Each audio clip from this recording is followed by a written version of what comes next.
Podem sentar-se. Farei a leitura da Epístola de São Paulo Apóstolo aos Coríntios.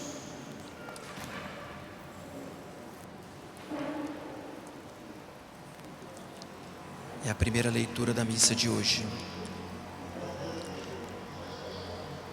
Leitura da Epístola de São Paulo Apóstolo aos Coríntios. Irmãos, eu recebi do Senhor o que também vos retransmiti, isto é, que o Senhor Jesus, na noite em que foi entregue, tomou o pão e, dando graças, o partiu e disse: tomai e comei, isto é o meu corpo, que será entregue por vós.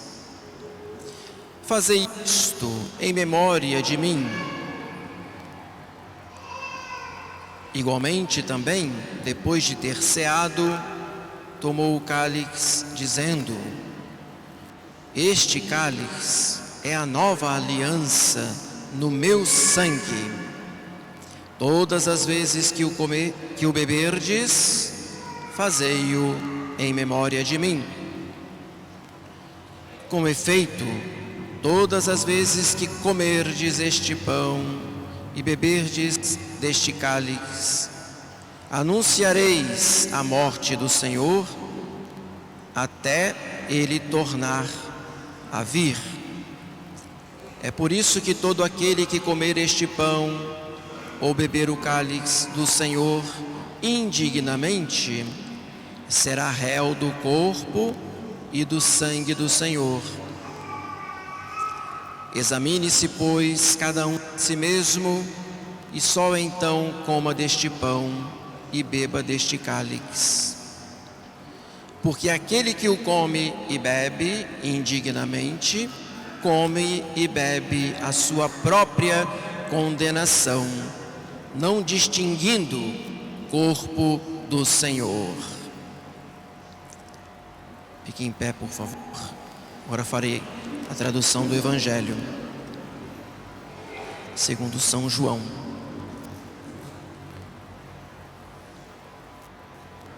Naquele tempo, disse Jesus às multidões dos judeus: a minha carne é uma verdadeira comida e o meu sangue é uma verdadeira bebida. Quem come a minha carne e bebe o meu sangue, fica em mim e eu nele. Assim como o Pai que vive me enviou e eu vivo pelo Pai, assim aquele que me come viverá também por mim.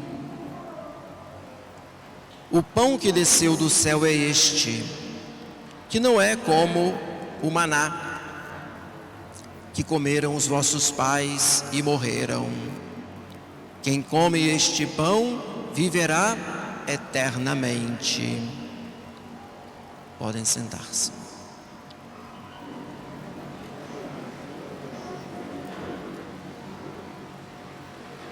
Ó sagrado banquete no qual se recebe Cristo, celebra-se o memorial da sua paixão. A alma se enche de graça e nos é dado o penhor da glória futura. É um texto da liturgia de hoje, composta por Santo Tomás de Aquino: O sacrum convivium in quo Christus sumitur, recollitur memoriam passionis eius, mens impletur gratia, et future gloriae nobis pignus datur. Vocês sabem que a festa de Corpus Christi foi composta, ou melhor, os textos litúrgicos foram compostos por Santo Tomás de Aquino, mas a festa foi instituída no tempo de Santo Tomás de Aquino pelo Papa Urbano IV, 1264. Este Papa, quando era arcebispo de Liege, na Bélgica, ele tinha tomado conhecimento por uma revelação particular que Jesus havia feito para uma religiosa, santa canonizada, Santa Juliana de Monte Cornillon, uma santa belga agostiniana que recebeu de Jesus o aviso que na igreja ainda não tinha uma festa dedicada especialmente ao Santíssimo Sacramento. E ela comunicou ao arcebispo de Liege, que começou a fazer a festa de Corpus Christi ali na sua diocese, depois tornou-se uma festa nacional, e mais tarde, quando ele tornou-se Papa, ele promulgou esta festa para toda a igreja. Mas ele promulgou esta festa para toda a igreja depois de ter ocorrido um milagre eucarístico, quando um padre chamado Pedro viajava para Roma, vindo de Praga,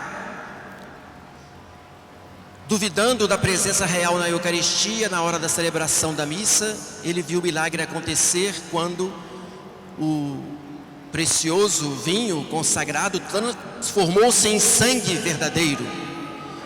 Realizou-se uma procissão eucarística então para levar as relíquias do milagre eucarístico até o Papa, que quando avistou a procissão ele disse: Corpus Christi.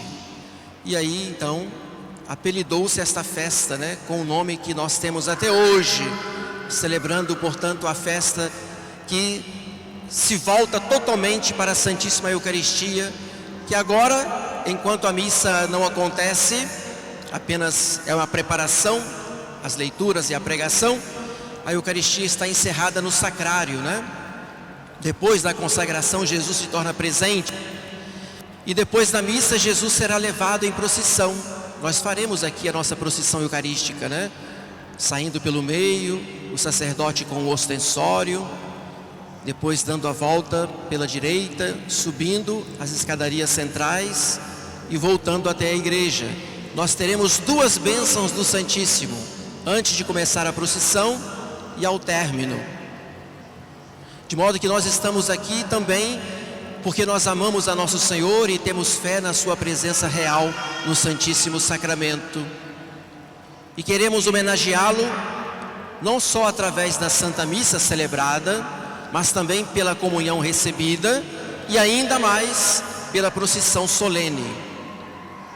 Porque aqui nós temos já, meus amados irmãos, três verdades que eu acabei mencionando para vocês na oração de Santo Tomás de Aquino, quando ele fala que pela Eucaristia celebra-se o memorial da sua paixão. Então, vocês sabem que a missa é a renovação do sacrifício da cruz. Qual foi a primeira missa celebrada? Foi antes da paixão, na quinta-feira santa à noite, quando São João fala que Jesus estava com um coração ardoroso, desejando ardentemente que acontecesse aquela Páscoa da Eucaristia, a qual ele instituía naquela noite. E assim, olha que prodígio, como nosso Senhor é capaz de fazer coisas tão grandes. De maneira antecipada, na quinta-feira santa à noite, Jesus celebra a primeira missa, antecipando a paixão que ainda não tinha acontecido. Hoje a missa, ela traz para o presente o que já aconteceu no passado, com uma grande diferença, meus amados irmãos, que não é apenas uma recordação, mas é uma atualização. E eu diria, mais do que uma atualização do sacrifício da cruz, não existe separação no tempo e no espaço entre o Calvário e a missa que se celebra. Existe uma unidade. Portanto, aqui nós estamos diante do Calvário. É o mesmo sacrifício de Jesus. Existe uma unidade, inclusive, com a última ceia, quando nosso Senhor celebrou a primeira missa. E tudo está unido num só sacrifício. Na quinta-feira santa, Jesus antecipa, e agora o sacerdote, na pessoa de Cristo, torna-se atual o mistério do Calvário, proporcionando, portanto, para as almas a graça da redenção. O que Cristo operou no passado, Ele atualiza agora através do sacramento. É muito bonita também a oração de hoje, quando fala justamente das graças da redenção que podemos adquirir através da Santa Missa. Ó Deus, que neste admirável sacramento nos deixastes o memorial de vossa paixão, fazei, nós vos pedimos, que venerando os mistérios do vosso corpo e do vosso sangue, de tal modo, que nós possamos merecer constantemente os efeitos da vossa redenção. Constantemente. Aonde houver missa, vai haver a renovação do Calvário e haverão almas que estarão recebendo a graça da redenção. E nós, portanto, precisamos ter uma devoção muito grande ao santo sacrifício da missa. E devemos sim assistir às missas com tanta piedade como faziam os santos, como se aquela missa fosse a primeira da nossa vida, como se fosse a última, a única. De modo que aqui nós somos chamados também a vivenciar este mistério de maneira profunda, silenciosa, mas não é de maneira alheia, como se esse mistério fosse inatingível, inacessível, imperscrutável. Sim, a missa nunca será compreendida na sua perfeição, mas nós, com o nosso amor e com a nossa fé, podemos penetrar cada vez mais neste mistério, pois nosso Senhor nos chama para um convívio, para uma proximidade, para uma intimidade. Por isso que a missa não é só a renovação do Calvário, a missa também nos traz a comunhão eucarística. Por isso que Santo Tomás diz: ó sagrado banquete no qual se recebe Cristo. Ou seja, o mistério pode ser aprofundado na hora da comunhão, quando nosso Senhor se dá a nós todo inteiro, e nós podemos recebê-lo como nosso alimento que fortalece a alma. Receber Jesus como nosso amigo, para que Ele, assim, entrando em intimidade conosco, nos dê o aumento do amor a Deus.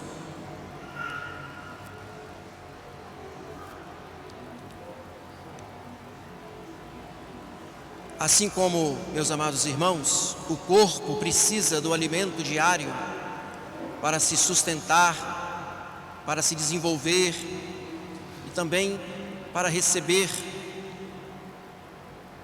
algum refrigério, é natural que a parte física do homem se beneficie do alimento material. Assim também, pela Eucaristia, nosso Senhor, Ele nos fortalece, faz a alma crescer, também lhe dá a doçura da sua consolação, da sua presença.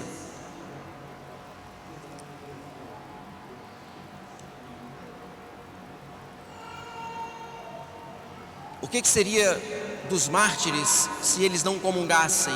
Que força eles teriam para testemunhar o amor a Cristo, derramando o próprio sangue? Assim, cada alma fiel que comunga, ela também sente essa força, a força dos mártires, para viver por Cristo, com Ele viver, por Ele morrer.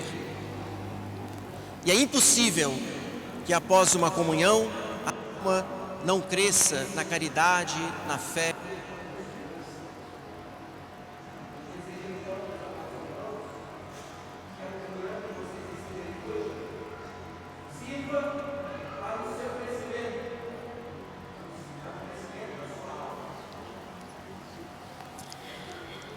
E desejo esse desenvolvimento, esse crescimento se torne realmente eficaz cada vez que vocês comungarem. A alma tem que crescer na fé, tem que crescer no amor, tem que crescer na esperança. Nosso Senhor, Ele não pode deixar que o seu sacramento seja improdutivo, infrutífero, ineficaz. A força vem dEle, é Ele que é o autor da graça. E como nós sabemos, a grande diferença que existe entre os outros sacramentos é que, de maneira indireta, Cristo nos dá a graça, mas pela comunhão é Ele mesmo, como o autor da graça, que vem a nós para nos sustentar.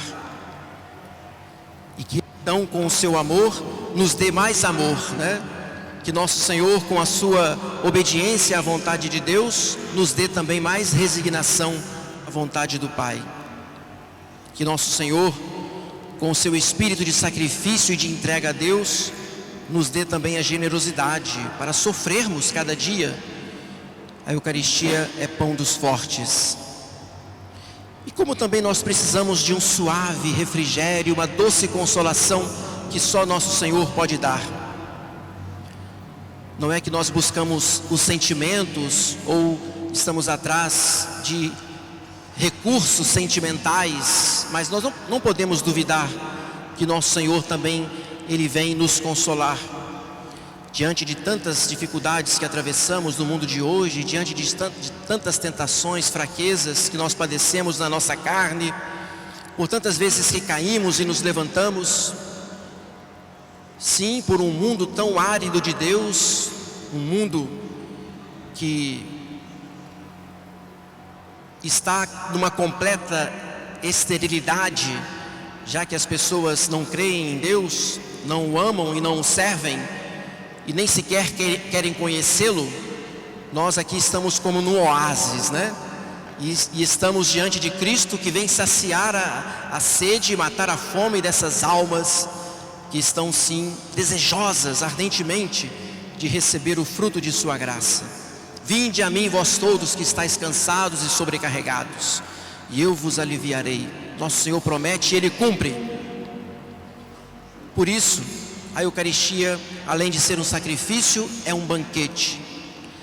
É um sacrifício que renova a sua paixão, mas é um banquete pelo qual a alma renova suas forças. Por isso, é mais do que óbvio dizer: a alma se enche de graça e lhe é dado o penhor da glória futura. Para lhes contar uma pequena história, ou algumas histórias, de fato prepara, mas nem sempre a gente consegue transmitir para vocês. Vocês devem ter ouvido falar do cardeal Newman, que é santo canonizado pela igreja, que era anglicano no século XIX, e que, tendo que deixar o protestantismo, ele teria que abdicar de uma herança, de um direito de 100.000 francos. Ele não oscilou, não duvidou e disse: o que são 100.000 francos por uma comunhão eucarística que teria o direito de receber na Igreja Católica, né? A gente sabe que ele tornou-se padre, tornou-se bispo, tornou-se cardeal, e assim, obviamente, não fez uma comunhão apenas. É o valor que os santos davam à Eucaristia. A alma se enche de graça e lhe é dado o penhor da glória futura. São Geraldo Magela era um santo apaixonado pela Eucaristia e passava muito tempo diante do Santíssimo, a ponto de Nosso Senhor dizer para ele: mas você é louco por ficar tanto tempo aqui na igreja? Nosso Senhor estava provocando o santo. E São Geraldo, na sua simplicidade, ele disse: louco é o Senhor por ficar tanto tempo no sacrário, esperando as almas para adorar-vos presente na Eucaristia. Louco é o Senhor de amor por nós, que depois de ter ficado prisioneiro na paixão, insiste em ficar prisioneiro no sacrário, nas hóstias consagradas por amor aos homens. E de fato a Sagrada Escritura diz, no livro dos Provérbios, capítulo 8, essas palavras se aplicam a Jesus: as suas delícias consistem em estar no meio dos homens. E Santo Afonso Maria de Ligório fala, né, que os deuses estão muito próximos daqueles que os cultuam em falsas religiões, mas não tem nenhum Deus tão próximo de nós como Jesus na Eucaristia.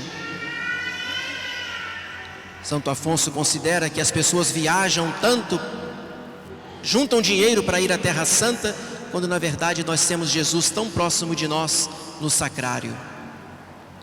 De modo que a alma, enchendo-se de graça pela comunhão, a adoração eucarística, pela visita ao Santíssimo, a alma pode ter a esperança da vida eterna. Como aquela menina, Santa Imelda, creio que é beata, não é santa ainda, que morreu apenas com 11 anos de idade. 9 anos entrou para o convento das dominicanas, tinha uma alma privilegiada, um dom da oração que ela tinha porque Deus lhe havia dado, junto à vocação religiosa. Não podia fazer a primeira comunhão porque ainda era criança, na cidade de Bolonha, na Itália, no século XIII. E aí, ela tendo que esperar atingir a idade, estava cada vez mais o desejo por receber a Eucaristia. E no dia em que as irmãs deixaram a menina sozinha na capela, quando as horas se passaram, cadê a Imelda? Cadê a menina? Quando foram encontrá-la na igreja, em êxtase, diante do Santíssimo que estava pairando no ar. E aí o padre foi chamado, entendendo por aquele milagre que Jesus já queria habitar na alma da criança. E assim, dando-lhe a comunhão, a menina não resistiu e morreu de alegria, morreu de amor. E foi, portanto, para o paraíso, recebendo de Nosso Senhor aquela promessa que Ele havia feito: quem comer deste pão viverá eternamente.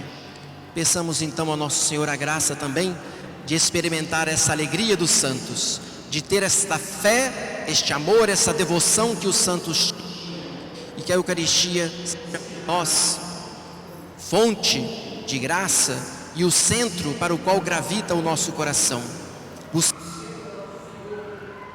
Deus, Ele é nosso Pai. Louvado seja nosso Senhor Jesus Cristo.